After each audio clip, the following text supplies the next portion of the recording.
My name is Jason Reynolds. My piece is called Charwoman Interrupted Again for Ella Watson from American Gothic.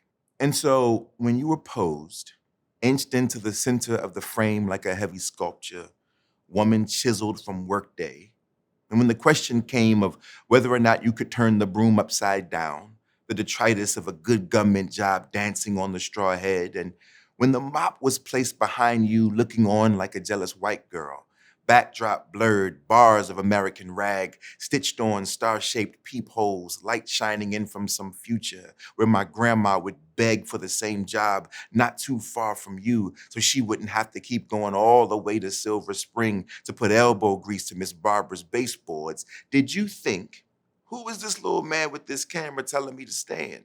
Telling me to smile or not smile, telling me to act normal and poise. Don't he know you can't raise 5 kids without poise? That's my normal.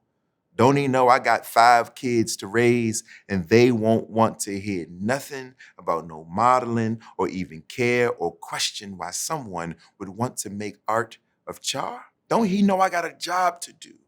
And on the off chance you were not posed, on the off chance he came into the building, body and lens swinging from his neck after the suits and hard shoes had made their way back to their families for roast chicken and small talk about FDR and spotted you, alone and perfect at the top of the steps, tell me, please tell me, he found you with that broom off the floor, beating, beating, beating dust out the flag.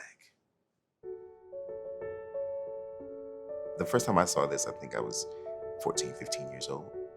There are certain things, certain images or songs or any kind of art that stick to you.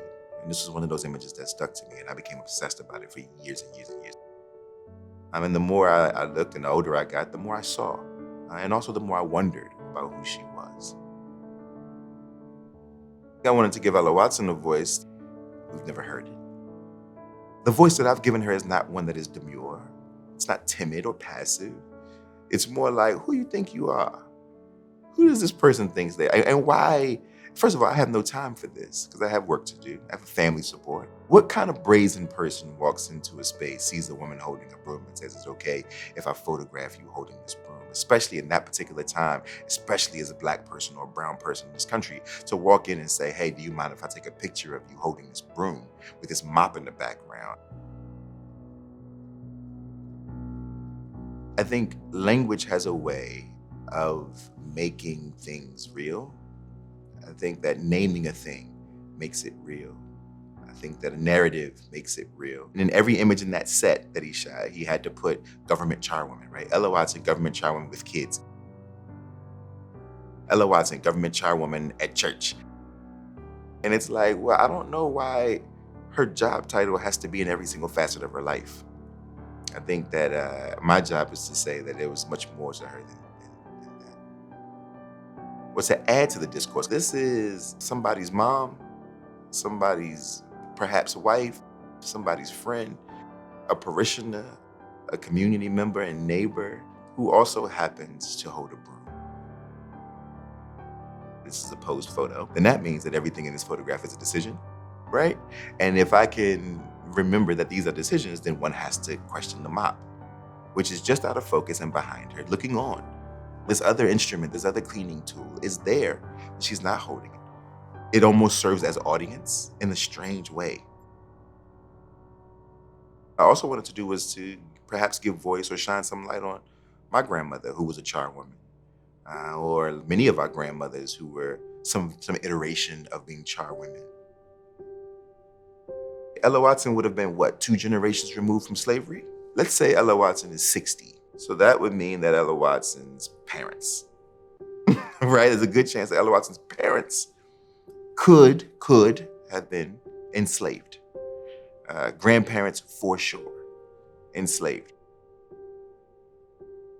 And also the thing about the flag, when I was writing the piece, I realized, wow, it definitely looks like bars. Right? It looks like this is a prison right here in this city, the most powerful city on the planet. You have these people, these women who are exercising a different kind of power, a quiet power that only their families and the generations that came after them know. It's okay for you to get a lick back, as the kids say. every now and again, even if no one is there and no one knows it's happening. Yes, I want that for her. Absolutely. I would love to know that Ella was walking around and slapping the flag with the broom. Please tell me he found you with that broom off the floor, beating dust out the flag. I would love to know that she cleaned the dust out of that broom up against that flag. Why not?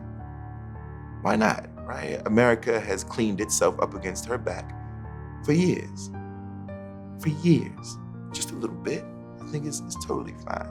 Does my heart good to even imagine it, to be honest with you.